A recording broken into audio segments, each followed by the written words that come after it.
Santapan Harian Jumat 17 November 2023.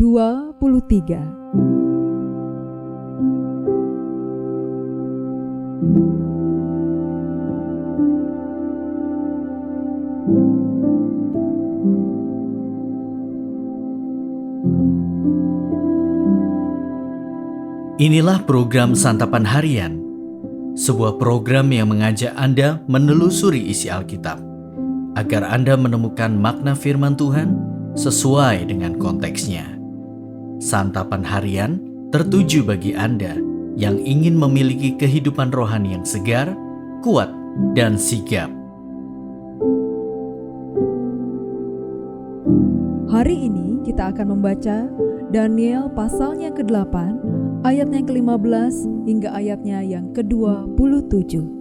Namun sebelumnya, mari kita berdoa. Dalam pertolongan kami saat ini, kami siap untuk Engkau isi dalam kebenaran sabdamu ya Kristus. Di dalam Kristus Yesus, kami memohon. Amin.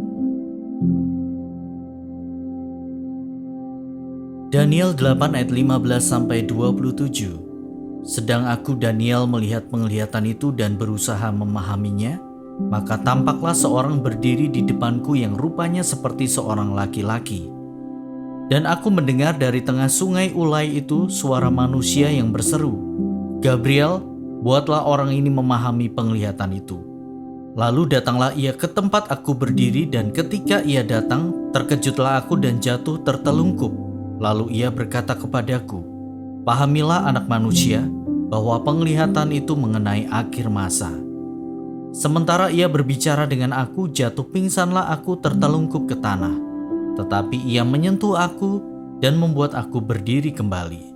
Lalu berkatalah ia, "Ku beritahukan kepadamu apa yang akan terjadi pada akhir murka ini, sebab hal itu mengenai akhir zaman.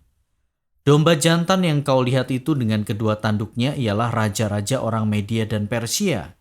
Dan kambing jantan yang berbulu kesat itu ialah raja negeri Yunani. Dan tanduk besar yang di antara kedua matanya itu ialah raja yang pertama. Dan bahwa tanduk itu patah dan pada tempatnya itu muncul 4 buah, berarti 4 kerajaan akan muncul dari bangsa itu, tetapi tidak sekuat yang terdahulu. Dan pada akhir kerajaan mereka, apabila orang-orang fasik telah penuh kejahatannya, maka akan muncul seorang raja dengan muka yang garang dan yang pandai menipu. Kekuatannya akan menjadi hebat, tetapi tidak sekuat yang terdahulu. Dan ia akan mendatangkan kebinasaan yang mengerikan, dan apa yang dilakukannya akan berhasil.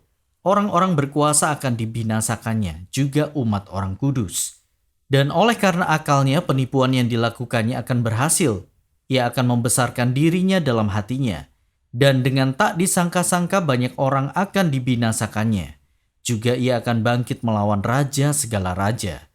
Tetapi tanpa perbuatan tangan manusia ia akan dihancurkan. Adapun penglihatan tentang petang dan pagi itu, apa yang dikatakan tentang itu adalah benar. Tetapi engkau sembunyikanlah penglihatan itu, sebab hal itu mengenai masa depan yang masih jauh. Maka aku, Daniel, lelah dan jatuh sakit beberapa hari lamanya. Kemudian bangunlah aku dan melakukan pula urusan raja. Dan aku tercengang-cengang tentang penglihatan itu, tetapi tidak memahaminya.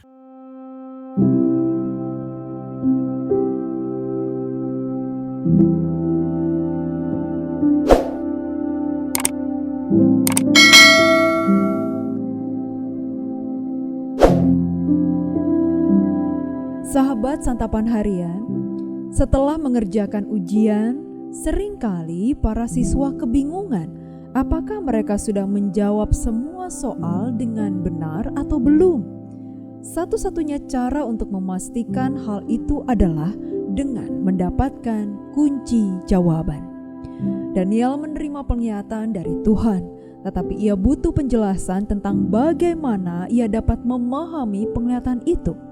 Maka melalui Gabriel, Allah memberikan jawabannya kepada Daniel.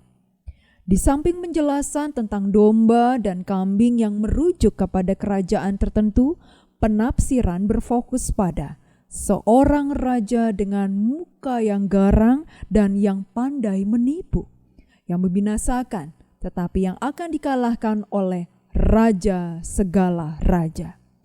Gabriel menegaskan bahwa penglihatan ini adalah tentang akhir zaman, ketika Sang Mesias datang dan bahwa semuanya ini akan terjadi. Penglihatan itu begitu berat bagi Daniel hingga dia jatuh pingsan, bahkan menjadi lelah dan jatuh sakit selama beberapa hari. Ia berempati dengan penderitaan umat Tuhan. Namun, semua pergumulan ini tidak membuat dia meninggalkan tugas dan tanggung jawabnya. Bagaimana dengan kita yang membaca tentang penglihatan ini melalui Alkitab? Kunci jawaban sudah diberikan kepada kita. Tanda-tanda akhir zaman sudah begitu nyata di sepanjang sejarah, bahkan sekarang ini di sekitar kita.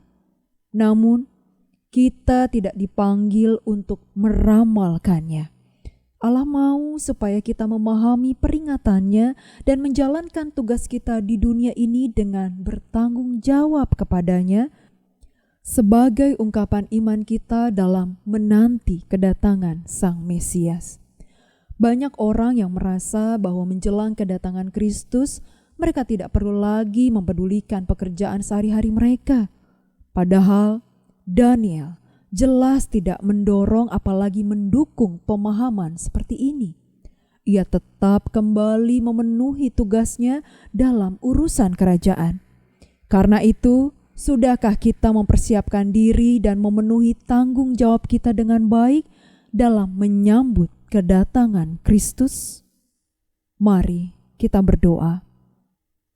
Kristus yang penuh kasih, tolonglah kami untuk terus terjaga, agar kami dapat menyongsong kedatangan-Mu dengan kepedulian, doa, dan keterjagaan diri serta tindakan kasih sayang.